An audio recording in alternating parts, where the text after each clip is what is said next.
Okay वेल friends, आजच्या या session मध्ये आपण नरेशन चेंज म्हणजे दिलेल्या वाक्याचं अफर्मेटिव्ह असेल तर निगेटिव्ह, एक्सक्लेमेटरी, इंट्रोगेटिव्ह असेल तर त्याचं अफर्मेटिव्ह सेंटेन्स मध्ये किंवा असर्टिव्ह सेंटेन्स मध्ये, त्याचबरोबर frame a WH question, use not only but also, अशा वेगवेगळ्या प्रकारची नरेशन्स असतात. अराउंड 5 ते 7 मार्काचं वेटेज या घटकाला आहे. आणि हे सगळं तुम्हाला जर वाक्यातला काळ व्यवस्थित कळाला असेल, ऑक्झिलरी वर्ब्स तुम्हाला प्रॉपर येत असतील, आपण बाकीचे लेसन जर प्रॉपर स्टडी केले असतील तर हे खूप इझी जाणार आहे. याच्यामध्ये तुम्ही बघू शकता असर्टिव्ह सेंटेन्सचं एक्सक्लेमेटरी सेंटेन्स करण्यासाठीची वाक्यरचना दिलेली आहे.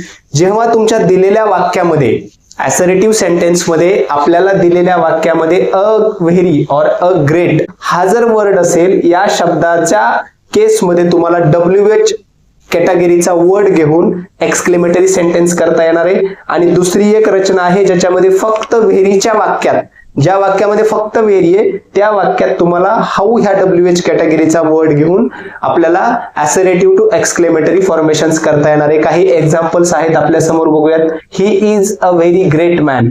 What a great man he is. That's all about exclamatory. Stella was a very beautiful girl. आता इथे अ आलेले, इथे पण अ व्हेरी आलेले, तर what a beautiful girl Stella was.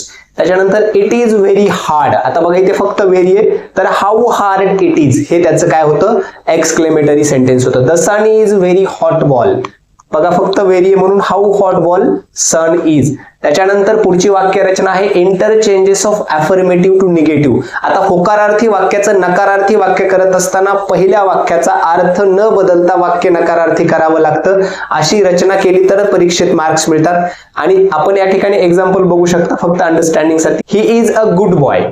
या वाक्याचं निगेटिव्ह केलं, ही is not a good boy. आता हे कम्प्लिटली निगेटिव्ह सेंटेन्स आहे परंतु नकारार्थी नाहीये, कारण या वाक्याच्या जर नकारार्थी करायचं असेल तर याचा अर्थ बदलला नाही पाहिजे. या केसमध्ये मात्र हे कम्प्लीट कॉन्ट्रास्ट म्हणजे अपोजिट मिनिंगचं वाक्य तयार झालेलं तुम्हाला बघायला मिळेल. इथे बघू शकता he is a good boy affirmative आहे, he is not a bad boy. हे या वाक्याचं ऍक्युरेट म्हणजे मुख्य वाक्याचा अर्थ न बदलता केलेलं नकारार्थी वाक्य. तर तशीच काही वाक्यरचना आपण बघूयात. Akbar would not listen to a word. हे नकारार्थी वाक्य, याचं होकारवरती असं होईल Akbar refuse to listen to a word. That is all about affirmative. The inspector had no children. Negative आहे, त्याचं होकारवरती केले the inspector was childless. They were not ordinary थ्यूज. Negative आहे, त्याचं वाक्याचं अफर्मेटिव्ह केले दे वर एक्सपिरियन्स्ड थ्यूज. याच्याच व्हाईस वर्सा कंडिशन्स मध्ये तुम्हाला होकारार्थीचं नकारार्थी आणि नकारार्थीचं होकारार्थी करता येणार आहे. त्याच्यानंतर आपल्याला इंट्रोगेटिव्ह सेंटेन्सचं अफर्मेटिव्ह सेंटेन्स आणि असर्टिव्ह सेंटेन्स स्पेशली म्हणजे विधानार्थी वाक्य कशा पद्धतीने करता येतं ते बघायचे. आता त्या दिलेल्या वाक्याचा अर्थ बदलला नाही पाहिजे आणि जर तुमचं दिलेलं वाक्य होकारार्थी असेल तर होणारं जे वाक्य आहे असर्टिव्ह सेंटेन्सचं ते नकारार्थी होणार आहे. आणि त्याच्या व्हाईस वर can he sing a song. हा क्वेश्चन आहे, इंट्रोगेटिव्ह सेंटेन्स आहे, याचं आपल्याला काय करायचंय असर्टिव्ह सेंटेन्स करायचंय. He cannot sing a song. त्याचं अशा पद्धतीचं स्ट्रक्चर होईल. Do you think that he will pass. You do not think that he will pass. तर इथे बघू शकता तुम्ही हे सहाय्यकारी क्रियापदानं झालेली वाक्य, त्यांचा क्वेश्चन येतो आणि त्यांचा आन्सर ज्या वेळेला आपल्याला काय करायचंय असर्टिव्ह सेंटेन्स बनवायचे त्यावेळेला he cannot sing a song. It means त्या वाक्याचा पहिल्या वाक्याचा अर्थ न बदलता वाक्य आपल्याला बघता येईल. त्यानंतर दुसरं you doubt that he will pass. कशासाठी, you do not think that he will pass. या इंट्रोगेटिव्ह सेंटेन्स साठी ही दोन असर्टिव्ह सेंटेन्स आपण बघूयात. चला, फ्रेम अ WH क्वेश्चन्स. आता काय केलेलं असतं, वाक्यामध्ये आन्सर्सला अंडरलाईन केलेली असते आणि त्या आन्सरला अंडरलाईन केल्यामुळे त्या आन्सरला क्वेश्चन विचारायचा असतो आणि तो WH क्वेश्चनच विचारावा लागतो आपल्याला. हॅव अ लुक ॲट दिस. आता काय करायचंय, WH वर्ड त्याचा फॉर्म्युला असेल WH वर्ड, त्याच्यानंतर ऑक्झिलरी वर्ब आणि मग प्लस नंतर रिमेनिंग सेंटेन्सचा पार्ट आहे. आता इथे एक्सेप्ट काय करायचंय तर अंडरलाईन केलेला पार्ट आपल्याला रिमूव्ह करायचा आहे. तो पुढच्या आन्सरमध्ये पुढच्या सेंटेन्समध्ये घ्यायचा नाही frame a WH question form करत असताना. Now have a look at the example first. The forest looked very beautiful in early days. आता या वाक्यामध्ये इन अर्ली डेज हे आन्सर आहे आणि हे आन्सर आलं पाहिजे असा प्रश्न ह्या सेंटेन्सला विचारायचा आहे आपल्याला, WH क्वेश्चन फॉर्मेशन करायचे. आता बघू शकताय तुम्ही when did the forest look very beautiful. आता डिड का घेतलेली तुम्ही बघू शकता इथं फॉरेस्ट लुक्ड. हा जो V1 आहे ना, V2 आहे, मुख्य क्रियापदाचं V2 आहे म्हणून आपल्याला या ठिकाणी सहाय्यकारी क्रियापद घेतल्याशिवाय कुठलाही WH क्वेश्चन किंवा नकारार्थी वाक्य तयार होऊ शकत नाही, हे तुम्हाला मी वारंवार सांगितलेलं आहे. त्याच्यामुळे when did the forest look very beautiful, आता केव्हा वेळेबद्दल विचारले म्हणून तेथे या ठिकाणी व्हेन हा WH वर्ड वापरलाय. आता दिलेले जे 9 WH वर्ड्स आहेत आपण त्याचं प्रॉपर एक लेक्चर घेतलेलं आहे, ते लेक्चर तुम्ही एक्सप्लोर करू शकता. त्या ठिकाणी तुम्हाला कुठल्या सिच्युएशनला कुठला WH वर्ड यूज करायचं हे सांगितलेलं आहे. दुसरं क्वेश्चन सेंटेन्स या ठिकाणी doctor Pandit wanted to go Canada because he wanted to do some research in biotechnology. आता त्यांना जो रिसर्च करायचा आहे त्याचा आन्सर खूप मोठा आहे, तर या ठिकाणी आपल्याला बघायचंय कशा पद्धतीने आता त्यांना का जायचंय कॅनडाला, त्याच्या पाठीमागचं रिझन विचारलंय. Why did doctor Pandit want to go Canada. आता इथे डिड घेतल्यामुळे मुख्य क्रियापदाचं V1 या ठिकाणी घ्यावं लागतं. ही वाक्याची काळाच्या अनुरूप वाक्य रचना असते. So keep remember. हे झालं तुमचं Antarctica is the 7th continent. Which is the 7th continent? Antarctica is the 7th continent. या ठिकाणी तुम्ही बघू शकता ऍज सून ऍज किंवा नो सुनर दॅन किंवा हार्डली हॅड. आता ही सिमिलर वाक्यरचना आहे. As soon ऍजच्या वाक्यरचनेत no sooner than किंवा हार्डली हॅड किंवा हार्डली वेन वापरण्याची पद्धत आहे. तर त्या ठिकाणी काय करायचं असतं, ऍज सून ऍजच्या वाक्यात नो सुनर दॅन वापरायचे ऍज सून ऍजच्या जागी. जर त्या वाक्यात कॉमा असेल तर त्या कॉमाच्या जागेवर दॅन हा शब्द यूज करायचा आहे. आणि जर वाक्यात टू बीचं सहाय्यकारी क्रियापद असेल तर टू डूचा वापर करायची गरज नाही, कारण ते त्या काळानुरूप असतं. ज्या वाक्यात आता काही वाक्य असतात सिंपल प्रेझेंट टेन्सची, ज्या वाक्यामध्ये त्यांचं स्वतःचं सहाय्यकारी क्रियापद नसतं, त्या केसमध्ये आपण टू डूचं सहाय्यकारी क्रियापद वापरतो. हे आपण तुम्हाला काळ शिकत असताना ऑलरेडी लर्न केलेलं आहे. So have a look at the examples first. As soon as the man saw the king he bowed before him. आता इथे फक्त कॉम आहे, तर तुम्हाला काय करायचंय, नो सुनर डिड. आता का म्हणायचे, सॉ असल्यामुळे डिड आहे, V2 यूज करायला लागेल. As soon as the sauce is ready. आता इथे इज आहे, तर obviously as soon as the sauce ready than the mixture will switch off. इथे ऑलरेडी सहाय्यकारी क्रियापद दिले, तेच आपल्याला वापरायचे. त्याच्यानंतर सेंटेन्स विदाउट कॉमा. आता काही सेंटेन्स बिगर कॉमिक असतात. You will leave as soon as the match goes out. आता या वाक्याची सेकंड मेथड तुम्हाला बघायची. एक्झाम्पल बघू शकता तुम्ही. As soon as the match goes out you will leave, इथे कॉमा दिलेला आहे. Okay, so we have no sooner does. आता गोज आहे म्हणून डज आहे. No sooner does the match go out than you will leave. आता ही no sooner दॅनची वाक्यरचना या ठिकाणी तुम्ही अशा पद्धतीने बघू शकता सेकंड मेथड. त्याच्यानंतर आहे आपल्याला ऍज सून ऍजच्याच वाक्यात हार्डली हॅड किंवा हार्डली वेन वापरलं जातं. ही एक कॉमन वाक्यरचना आहे आणि या ठिकाणी काळाचं बंधन आहे, कारण दिलेल्या काळामध्येच ते वाक्य राहिलं पाहिजे, याची काळजी घेणं गरजेचं आहे. काही एक्झाम्पल्स बघूयात. As soon as he saw the tiger he fired. बघा आता हार्डली हॅड. आता इथे हॅड घेतलेले म्हणून मुख्य क्रियापदाचं V3 घ्यायचं. इकडे रूल मध्ये पण तुम्हाला सांगितलेले सॉचं V3 आहे seen. Hardly had he seen the tiger when he fired. Then we have next sentence. As soon as we reached the school, the bell rang. आता या ठिकाणी त्याचं hardly had we reach the school when the bell rang.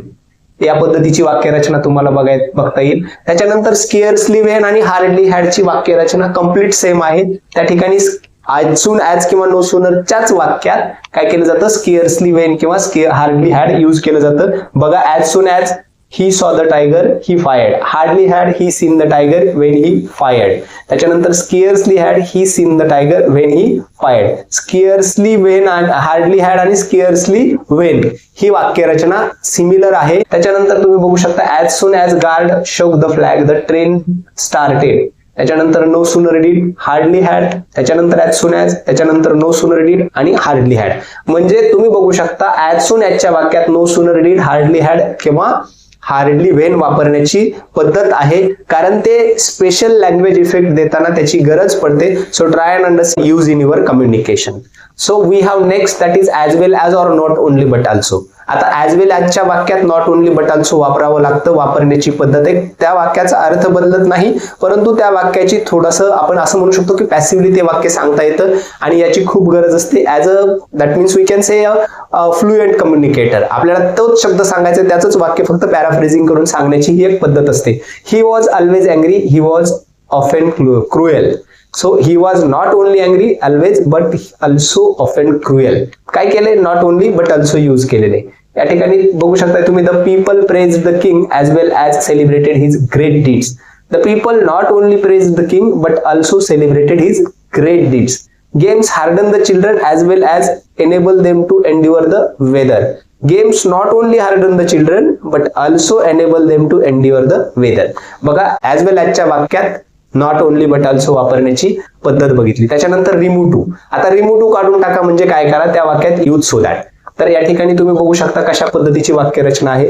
Use so that वापरायचे आणि काय करायचे, पुढे वाक्याची रचना प्रॉपर राहण्यासाठी कुड नॉट किंवा कुडंट यूज करायचे. एक्झाम्पल्स बघितल्यानंतर हे खूप इझी आहे, तुमच्या लक्षात येईल. He is too fat to catch the bus. आता हे टू काढायचे म्हणजे सो यूज करायचे. He is so fat that he can't catch the bus. आता इथे दॅटने काय केलेले, ह्या सेंटेन्सला हे सिंपल सेंटेन्स कॉम्प्लेक्स मध्ये केलेले. So that's all. He was too weak to stand. He was so weak that he couldn't stand. अशा पद्धतीची वाक्यरचना. The box was too heavy for me to lift. The box was so heavy that I couldn't lift it. आता इथे मी आहे म्हणून हे I केलेले. या ठिकाणी जो सब्जेक्ट सेकंड म्हणजे जो क्लॉज जोडलेला आहे तो नेमकं त्या मधला कुठला सब्जेक्ट आहे, त्या सब्जेक्टला घेऊन कॅन किंवा कॅनॉट किंवा कुड नॉट. अफर्मेटिव्ह असेल तर कॅन नॉट, कुड नॉट नसेल तर मग त्या पद्धतीनं व्हाईस वर्सा. त्याच्यानंतर यूज अनलेस. आता अनलेस काढून टाका म्हणजे काय करा, यूज अनलेस वापरताना इफ काढून टाका आणि टू डूच्या जर वर्ब असेल नॉट सोबत तर ते दोन्ही निघून जाणारे आणि ऑक्झिलरी वर्ब आणि नॉट असेल तर नॉट फक्त निघून जाणारे आणि auxiliary verb as it is राहणारे. ही वाक्यरचना या ठिकाणी तुम्ही लक्षात घेणं गरजेचं आहे. We have some example. Can't catch the bus if she doesn't walk fast. She can't catch the bus unless she walks the fast. आता हे बघू शकता तुम्ही, या ठिकाणी हे कांट निघून जाणारे, कॅन राहणारे. Can catch the bus unless she walks fast. You can't conquer if you haven't confidence. आता इथे यू कांट हे पण परत you can conquer unless you have confidence. आणि if you don't walk we can't reach home. तर या ठिकाणी तुम्ही बघू शकता unless we walk we can reach home. म्हणजे दिलेल्या वाक्यातलं जर ऑक्झिलरी वर्ब सोबत निगेशन असेल तर निगेशन जाणारे, auxiliary verb as it is असणारे. टू डूचं वर्ब सोबत जर निगेशन असेल तर टू डूचं वर्ब आणि निगेशन दोन्ही निघून जाणारे. हे लक्षात ठेवायचंय यूज अनलेस मध्ये इफ नॉट काढून टाकून. That's it. Then we have so do I. आता सो डू आय म्हणजे काय, होकारार्थी वाक्यालाच आपला होकार दर्शवणे म्हणजे आपली सहमती दर्शवणे. बघा इथे तुम्ही बघू शकता राजनच्या म्हणण्याला राधाने मलाही तसंच वाटतं अशी म्हणून सहमती दर्शविली आहे. तर बघूयात काय एक्झाम्पल्स आहेत. Rajan I think Yogita will get the first rank. Rajan असं म्हणतोय आणि योगिताला त्याला सहमती दर्शवायची, त्यामुळे ती असं म्हणते की सो डू आय, मलाही तसंच वाटतं. त्याच्यानंतर Seema I like to play badminton. Reema said so do I, मला सुद्धा. I like eat chocolate. Then Geeta said so do I. सीताच्या म्हणण्याला गीताचा सहमती आहे, होकारार्थी सहमती आहे. आता निदर डू आय या वाक्यामध्ये नकारार्थी वाक्याला सहमती दर्शविलेली म्हणजे नकारानेच. ती कशा पद्धतीची बघा. निदर डू आयचा अर्थ मला सुद्धा चित्रपट पाहायला आवडत नाही. या निगेटिव्ह सेंटेन्स मध्ये निदर डू आय, निदर हे नकारार्थी शब्द वापरून, डू हे सहाय्यकारी क्रियापद आणि आय हा सब्जेक्ट वापरून त्या वाक्यात सहमती दर्शविलेली. यू कॅन सी निदर हे काय आपलं प्रोनाउन आहे, इनडेफिनेट प्रोनाउन आहे. बघा Seema I don't like see the movie. Reema म्हणते निदर डू आय, मलाही नाही आवडत. Seema I don't want to go to school. Reema म्हणते निदर डू आय, मला पण नाही जावं असं वाटत. I can't seat any more now. त्याच्यानंतर रीमा म्हणते निदर डू आय, मला सुद्धा तसंच वाटतं किंवा माझी सुद्धा त्याला सहमती आहे. त्याच्यानंतर प्रेफर टू. आता दिलेल्या वाक्यामध्ये बघू शकता तुम्ही children like playing better than working. आता ह्या बेटर दॅनच्या ऐवजी प्रेफर टू वापरण्याची पद्धत आहे, कारण हे काय होतं दोन क्लॉज होतात. प्रेफर टू वापरल्यामुळे सेंटेन्स सिंपल होतं. बघा children prefer playing to work. खेळण्यापेक्षा त्यांना, कामापेक्षा त्यांना खेळणं आवडतं. Geeta likes short stories better than novels. Geeta prefer short stories to novels. आता काय केले, प्रेफर टू यूज केले, दॅनच्या ऐवजी टू वापरले आणि हे वाक्य काय होतं त्याच्यामुळे सिंपल सेंटेन्स तयार होतं. Make it simple, make it affirmative, make it negative, make it WH अशा प्रकारची वाक्यरचना असते.